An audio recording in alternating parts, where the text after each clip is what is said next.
अरे सब है जी कैसे अभी खेसारी जी यहाँ पर मौजूद हैं, जो कि अभी संघर्ष टू मूवी का इवेंट है।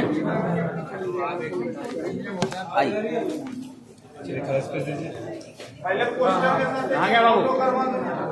हाँ ले लीजिए। कहाँ गया पंकज?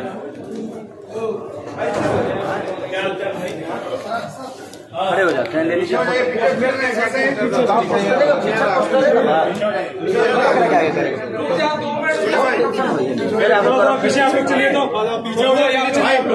आराम से आराम से आराम से आराम से थोड़ा पीछे जाइए। जितने भी हमारे बाउंसर हैं प्लीज इनका सम्मान करके आधा से पीछे करिएगा। हाँ टाइट भाषा में नहीं, सम्मानित लोग हैं भाई। भैया जब से कोरोना काल आया हुआ है, भोजपुरी फिल्मों का ऑडियंस का यानी कि हॉल से काफी रुझान कम हो गया है। क्या संघर्ष टू मूवी आने के बाद खेसारी लाल यादव अपने फिल्म के लिए या फिर भोजपुरी के लिए जीना नहीं कर देंगे? अच्छी बताइए, जिसको कैंसर हो जाता है वो जीना छोड़ देता है? नहीं, ठीक है, शुरुआत तो करना पड़ेगा ना। जीने के लिए हम कोशिश तो कर सकते हैं ना, इसीलिए हम बेहतर सिनेमा की तरफ अपने चीज़ों को लेके जा रहे हैं। नहीं तो सब लोग, मुझे नहीं लगता कि यहाँ जितने लोग आए हैं सब मेरे जीवन के बारे में जानते हैं। कोई ऐसा नहीं होगा जो मेरे जीवन के बारे में नहीं जानता। एक गांव से उठ के आप सबके बीच में अगर मैं कुछ बोल पा रहा हूँ तो ये भी पावर आप सबने ही दिया है मुझे। ऐसा नहीं कि सब लोग बचपन से पत्रकारिता करते हैं, कहीं ना कहीं सब लोगों ने गांव से उठ के यहाँ तक पहुँचे। इसलिए मुझे लगता है कि गांव की जो भाषा होती है, जो गांव का परिवेश होता है, जो गांव की कष्टें होती है, चाहे वो भैंस चराना हो या दूध बेचना हो, तो सबके अपने जीवन में एक संघर्ष है। और मुझे लगता है कि यहाँ कितने लोग ऐसे हैं जो अपने बच्चे को मोबाइल खेलने के लिए देते हैं? एक बार आप बताएंगे, एक बार ईमानदारी से बताइए। सब लोग। ये वही कहानी है, इस संघर्ष की भी वही कहानी है कि आज हमारे बच्चे मोबाइल से ज़्यादा कनेक्ट हैं अपने माँ बाप से बहुत कम, क्योंकि उनको माँ बाप का प्यार बहुत कम चाहिए, उनको मोबाइल चाहिए। वो आते ही अपने पापा अगर ड्यूटी से आते हैं तो पापा से मोबाइल मांगता है, पापा के गोद में नहीं जाता। और इसीलिए मैं चाहूँगा कि आप लोग अपने बच्चे को संघर्ष जरूर दिखाइए कि मोबाइल से वो इतना कनेक्ट हो गए हैं कि कहीं ना कहीं हमारे प्यार और हमारे संस्कार से वो वर्जित हो गए। और हम लोगों ने उसी बेस पे कहानी को किया है कि संघर्ष का मतलब ये नहीं होता है गरीबी। संघर्ष हर चीज़ के लिए किया जा सकता है। शादी के लिए संघर्ष, तो बेटा के लिए संघर्ष, बच्चों के लिए संघर्ष, खाना खाने के लिए संघर्ष, कहीं ना कहीं जाने के लिए संघर्ष। तो संघर्ष का मतलब यही होता है कि जीवन अगर संघर्ष नहीं है तो जीवन का कोई मूल नहीं है। इसीलिए आप लोग संघर्ष टू को आप अपने बच्चों के साथ, अपने फैमिली के साथ देखेंगे तो शायद किसी भी हद तक आप अपने बच्चे से कनेक्ट हो पाएंगे और आपका बच्चा भी कहीं ना कहीं आपसे कनेक्ट हो पाएगा। तो सिनेमा का मतलब ये नहीं कि हम सिर्फ आपको गाने भर दिए, इंटरटेन कर दिए और उससे हमें कुछ सीखने को ना मिले। इसीलिए हमने कोशिश किया है कि संघर्ष टू को, एक संघर्ष वन भी थी जिसमें एक बेटी को, एक गरीब बेटी को IPS बनाया जाता है। हम लोगों ने संघर्ष वन भी किया था तो उसका कहानी ऐसा ही था कि एक पिता को बेटा चाहिए और बेटी पैदा होती है और उसको घर से निकाल देता है बाप। और निकालने के बाद ये होता है कि उसी डिस्ट्रिक्ट में वही लड़की जिसकी वजह से घर से निकाला गया था हीरो को, वो बेटी कलेक्टर बन के आती है। तो हम लोगों ने बेटी पढ़ाओ बेटी बचाओ बेटी पढ़ाओ का एक अभियान था वो हमारा। लेकिन ये अभियान सिर्फ एक बेटी के लिए नहीं है, उस हर बच्चे के लिए है जो बच्चे आजकल हमसे दूर होके मोबाइल से कनेक्ट हो गए। मैं अपनी भी बातें कर रहा हूँ, मेरे भी 2 बच्चे हैं। जब मैं जाता हूँ तो सबसे पहले उनको मोबाइल ही चाहिए, लेकिन जब मैंने संघर्ष की कहानी की उनको बताया तो आज मेरे बच्चे मेरे से मोबाइल नहीं मांगते हैं। जितना दिन मैं अपने बच्चों के साथ रहता हूँ वो मेरे गोद में रहते हैं और मैं उनसे खेलता हूँ ताकि मेरे भावनाओं को समझ सके। आप अपने जीवन की रास्ते को अपने बच्चों को बताइए और हम लोगों ने संघर्ष टू में यही बातें रखी है ताकि कोई भी माँ बाप अगर अपने बच्चों के साथ इस सिनेमा को देखेगा तो कहीं ना कहीं अगर करोड़ों बच्चों में से अगर 5,000 भी बच्चे अगर सुधर गए तो अपने राज्य का, अपने देश का भविष्य बच गया।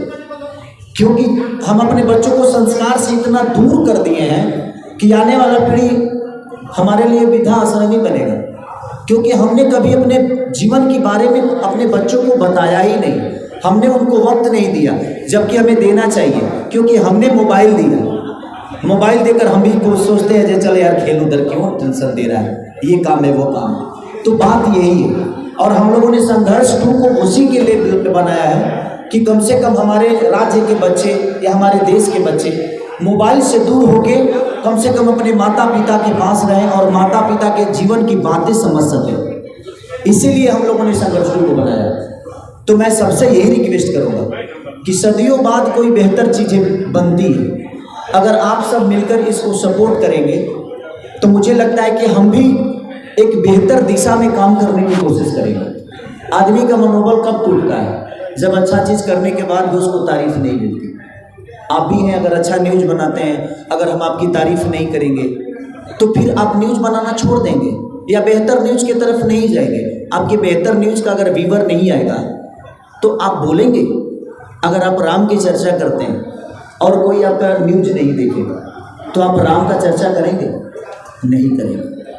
तो कोई भी दुनिया का आदमी जब बेहतर करता है तो आप सबका भी दायित्व बनता है। क्योंकि पत्रकारिता जो होती है, ये मीडिया जो होता है, ये समाज का तीसरा आईना है। आप सब जितना बेहतर लिखेंगे इसके लिए उतना ही बेहतर लोगों को समझ में आएगा। क्योंकि खेसारी को अगर करोड़ों लोग चाहते हैं तो उसमें से आप भी हैं और आपका भी फैन फॉलोइंग है, आपकी भी व्यूअर है, आपके भी चैनल पे दुनिया सपोर्ट करती है, तब आप इतना बड़े हुए हैं। तो मेरे कहने का मतलब कि छोटा छोटा अगर कड़ जुड़ जाए तो बहुत बड़ी चीज़ हो सकती है। इसीलिए हम लोगों ने कोशिश की है। इस संघर्ष को सिर्फ हम लोगों ने इंडिया में नहीं बल्कि विदेशों तक सिर्फ इसलिए किया ताकि हम हिंदी फिल्मों में देखते हैं, साउथ की फिल्मों में देखते हैं कि बड़े कैनवास पे चीज़ें होती हैं। तो एक प्रोड्यूसर जैसे हमारे रत्नाकर भैया, इसको एक पैसे नहीं लगाए हैं, एक बेटे का जीवन संवारने के लिए। और एक सिर्फ एक बेटा की बात नहीं है, अपने भाषा का गरिमा, अपने भाषा का भविष्य क्या है उसके लिए इन्होंने करोड़ों रुपया झोंक दिया। अभी तक की जितनी भी इधर फिल्म बनी है सबसे महंगी फिल्म संघर्ष 2, क्योंकि विदेशों के धरती पे शूट करना बड़ा टॉप जॉब होता है। वहाँ होटल कम से कम 10,000 का एक होता है। अब वहाँ खाए पिए में तो हमने के एक आदमी के खाने में 20 आदमी खा ली, ऐसा स्थिति होला। लेकिन उसके बावजूद भी उन्होंने हिम्मत की। मेघाश्री का एक किस्सा बताता हूँ। हम लोग बीच समंदर में शूट कर रहे थे, इनको कपड़ा चेंज करना था और एक टापू था जिसमें कांटे वाले जंगल थे, उसमें घुस नहीं सकता था आदमी। लेकिन इस एक्टर ने वहाँ जाकर कपड़ा चेंज किया। उस दिन से मैं इनका सम्मान मेरे मन में बहुत बढ़ गया और ये बात सबने देखी कि उस कांटों में जाकर भी ये लड़की कपड़ा चेंज करके होटल नहीं गई। तो एक कलाकार अपने काम को आप सबके मनोरंजन के लिए कितना मेहनत करता है। तो मैं यही कहूँगा आप सबसे कि प्लीज़ आप लोग संघर्ष 2 जैसे सिनेमा को इतना प्यार और आशीर्वाद और अपने भाषा से, अपने न्यूज़ के थ्रू लोगों तक ऐसी मैसेज पहुँचाइए। क्योंकि ये सिर्फ मेरे बच्चों की बात नहीं है, ये हिंदुस्तान के हर उस बच्चे का कहानी है जो अपने पिता और माँ से दूर होकर मोबाइल को अहमियत देने लगा, वो मोबाइल से कनेक्ट हो गया। तो इसलिए हम लोगों ने इस सिनेमा को किया है ताकि हमारे बच्चे मोबाइल से दूर हो जाएं और हमारे पास रहें, ताकि वो आने वाले भविष्य में, आज हम जवान हैं तो ठीक है हमें चीज़ें समझ में नहीं आती, लेकिन जब हम बुजुर्ग हो जाएंगे तो यही सारी चीज़ें, यही बचपन, यही चीज़ें हमारे बच्चों के दिमाग में रहेगी कि पापा हमें कितना प्यार करते थे यार। नहीं तो वो टेक्नोलॉजी की तरफ जाएगा, उसकी ख्वाहिशों को पूरा करिए आप। हम मोबाइल देते हैं, वो गूगल से 1 मिनट में जो चीज़ मांगता है उससे मिल जाती है। तो आप कोशिश करिए कि वो आपसे मांगे, गूगल से नहीं मांगे। उसको खेलना है तो वो खिलौना आपसे मांगे, गूगल से नहीं। तो ज़िंदगी में इसीलिए हम लोगों ने संघर्ष 2 को बनाया ताकि हमारे बच्चों का भविष्य, क्योंकि मैं अपने घर में देखा तो मुझे लगा कि नहीं, हमें इस बेस पे काम करना चाहिए। और फिर हम लोगों ने रत्नाकर सर को सलाह दिया, फिर पराग पाटिल जी से हम लोगों ने सबने मिलकर, लेकिन ये बिग बजट की फिल्म थी तो कोई प्रोड्यूसर हाथ नहीं लगा रहा था। तो फिर हम लोगों ने अप्रोच सर को किया और सर ने बोला कि नहीं, जहाँ हमारे देश के भविष्य के बच्चों के भविष्य का सवाल है वहाँ अगर 2-4-5 करोड़ रुपया डूब भी जाएगा तो हम लगा देंगे बाबू, लेकिन आप लोग ईमानदारी से काम करिए। इसलिए हम लोगों ने किया है। तो मैं सब आप सबसे यही रिक्वेस्ट करूँगा, इसीलिए मैंने इस सिनेमा को करने में अपनी जान तक का परवाह नहीं किया। 30,000 गहरा वो पानी था समुद्र में, और मैंने आज तक वो डिस्ट्रिक्ट का होता है हाँ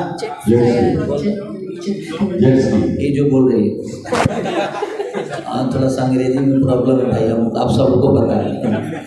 तो जब अंग्रेजी होता है तो मैं किसी और को सहारा ले लेता हूँ, तो इसलिए मैं आज तक चलाया नहीं था उसको। मैंने गोवा एक बार गया था तो मैंने देखा था, लेकिन सर अचानक से 20 मिनट के अंदर कोई आदमी उसको उड़ाने लगा।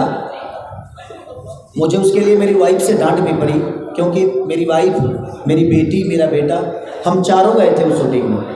सर ने खुद ही बोला पहली बार मैं अपने बच्चों के साथ आउट ऑफ इंडिया गया, उसके बाद मैं लंदन लेके गया, चंदा को भी लेके गया। उसे भी अच्छा लगा कि चलो मेरा पति सुधर गया पहले से। कोई भी पत्नी कहेगी कि नहीं भाई चलो सफ़र कर रहा है उसके साथ तो अच्छी बात है ना। आज 17 साल का सफ़र है उसके साथ, अब वो मेरी प्रेरणा है। कहीं ना कहीं उसने मुझे बहुत ताकत दिया है, नहीं तो गलतियां हमने भी बहुत की है। बाद में मुझे समझ में आया कि यार ज़िंदगी में हर वक्त तो मैं दुनिया को वक्त देता हूँ, और यही वक्त है कि इसको भी देने की ज़रूरत है। बुढ़ापे में इसके अलावा मेरे पास कोई नहीं रहेगा, तो बुढ़ापे में हम वक्त दे के क्या करो, कोनो मतलब नहीं खेल। इसलिए आज मैं भी वक्त देता हूँ, और आप लोग भी अपनी फैमिली और अपने माँ बाप को हमेशा वक्त दीजिएगा। ज़िंदगी में वो कभी दुखी नहीं हो सकता जो अपनी माँ को डेली फ़ोन करके पूछता है कि मम्मी तुम कैसी हो, पापा आप कैसे हो, क्योंकि उनसे बड़ा ताकत आपके धरती पे कोई हो ही नहीं सकता। तो हमेशा कोशिश करिए अपने माँ बाप को, अपने सुबह उठते ही पहले बोलिए मम्मी प्रणाम कैसी हो, क्योंकि माँ बाप जिंदगी के सबसे अनमोल रत्न होते हैं। हमें पढ़ना बताते हैं, हमें चलना बताते हैं, हमें बोलना सिखाते हैं, तो पहला हमारा मास्टर वही है। इसलिए मैं संघर्ष 2 की बोल रहा हूँ, क्योंकि आप लोग हर वो आदमी अपने आज के डेट में बच्चों से दूर है, उसको मोबाइल से आप जोड़ दिए हैं, और हर बच्चा आज गेम खेलने में तबाह है, अपने पापा के साथ कोई नहीं खेल रहा है। तो इसलिए मैं सबसे ये रिक्वेस्ट करूँगा कि आप लोग अपने बच्चों को संघर्ष 2 दिखाइए, अपने बीवी को दिखाइए, सबको दिखाइए। रीज़न इसलिए ताकि अगर आपका बच्चा, ताकि आप उसको बता सकें कि बेटा देख मैं तुझे प्यार करता हूँ। इसमें कम से कम गेम खेलने से बच्चे, इसमें लाखों बच्चे आज मेंटली डिस्टर्ब हो गए हैं। कहीं ना कहीं उनको गेम के तहत वो चाहते हैं कि कई सारे बच्चे छत से कूद जाते हैं गेम के तहत, कई बच्चे अपने माँ बाप का कत्ल कर देते हैं सिर्फ मोबाइल का देने में। हम उसीलिए ये सारे मुद्दे के साथ इस सिनेमा को बनाए हैं, और पराग जी ने बहुत अच्छा डायरेक्शन, इनका तो जवाब ही नहीं। इन्होंने मेरे साथ जितने भी फिल्म किए सारी सुपरहिट हैं, चाहे वो संघर्ष 1 से हमारी शुरुआत हुई इनकी, उसके बाद लिट्टी चोखा, आशिकी, संघर्ष 2, तो लगातार अभी गॉड फादर इन्होंने मेरे साथ बनाई, तो लगातार अभी राजा राम करने जा रहे हैं। तो कहीं ना कहीं हम लोगों ने बेहतर सिनेमा के साथ अपने जीवन को चलाने की कोशिश की। अगर आप सबका सपोर्ट नहीं मिलेगा तो हम कितना भी कुछ कर लेंगे, हम सफल नहीं हो पाएंगे। इसलिए मैं कह रहा हूँ कि जिस तरह आज साउथ के लोग अपने भाषा के लिए, देखिए हमारा भाषा, हर मीडिया के लोग ये बोलते हैं कि हमारा भाषा इतना प्यारा है, तो अगर अपना भाषा इतना प्यारा है तो उस भाषा के लिए हमें वक्त तो देना पड़ेगा ना। अगर हम अपनी भाषा को वक्त ही नहीं देंगे तो प्यारा बोलने से प्यारा नहीं होगा, उसको हमें दुनिया को बताना पड़ेगा कि हाँ ठीक है हमारे पास 50 को हॉल है, लेकिन हम 50 हॉल में कम से कम 10 करोड़ कमा सकते हैं। तो सब मिलके अगर हम सपोर्ट करेंगे तो ये मैसेज दुनिया को जाएगी, तो एक से एकाल फाइनेंसर हमारे भाषा में आएंगे, हॉलें बढ़ेंगी, थिएटर खुलेंगे, बहुत सारी चीज़ें होगी। इसलिए मैं चाहता हूँ जितने भी हमारे दर्शक हैं, ये जितने भी यूट्यूबर हमारे भाई हैं जो मुझे बहुत प्यार करते हैं, आप सबके माध्यम से जितने लोग मुझे देख रहे हैं, चाहे वो मेघा जी को देख रहे हैं, रत्नाकर सर को, माही को, या हमारे पराग पाटिल सर को, मैं सबसे यही रिक्वेस्ट कर रहा हूँ कि आप लोग एक बार संघर्ष 2 जहाँ भी लगी है आप सबके हॉल, नज़दीकी सिनेमा हॉल में, आप प्लीज़ जाइए और अपने बच्चों के साथ जाइए, ताकि वो आपका बच्चा मोबाइल से दूर होकर आपके पास रहे और आपसे चिपके, मोबाइल से नहीं। बस यही मेरा कहना है। लास्ट में एक सवाल रहेगा कि संघर्ष टू मूवी के बारे में बच्चों पर आपने काफ़ी जोर दिया, क्या इस संघर्ष टू मूवी से बच्चे के गार्जियन हो या फिर आपके ऑडियंस हो, क्या बताना चाहें? मैं वही बताना चाह रहा हूँ कि आप अपने बच्चों के साथ अगर इस सिनेमा को देखिएगा तो कल से आपका बच्चा मोबाइल नहीं आपको मांगेगा। सर, इस मूवी में आपकी बेटी भी दिख रही है, उस पे क्या कहना? हाँ, मैंने अपनी बेटी को इसलिए डाला इस मूवी में, और मैंने नहीं, इन्होंने, और इनकी सबसे बड़ी खोज है वो। हम लोग तो आर्टिस्ट ही ढूंढ रहे थे, तो सर ने बोला कि उससे बड़ा आर्टिस्ट नहीं है, क्योंकि हमारा तो घर का रिलेशन है, ये तो प्रोड्यूसर बाद में है, पहले मेरे बड़े भाई है ये, तो इनसे मेरा घर का रिलेशन है और हमेशा कृति को देखते हैं ये। तो उन्होंने बोला कि इससे बेहतर कोई नहीं कर सकता है। जो अश्लीलता का एक थाप लगा है ना अपने भोजपुरी पे, मैं इसके लिए अपने बेटी को डाला उसमें, ताकि शुरुआत किसी ना किसी को तो करना ही पड़ेगा, क्योंकि मेरी बेटी का सपना हीरोइन बनना नहीं है, कलाकार बनना नहीं है, उसका सपना राज्य को संभालने वाला सपना है उसका सपना कुछ अलग है, और हम लोगों ने वही रोल उसको उसमें दिया है। तो इसलिए मैंने अपनी बेटी से शुरुआत की, उसमें वो IPS है।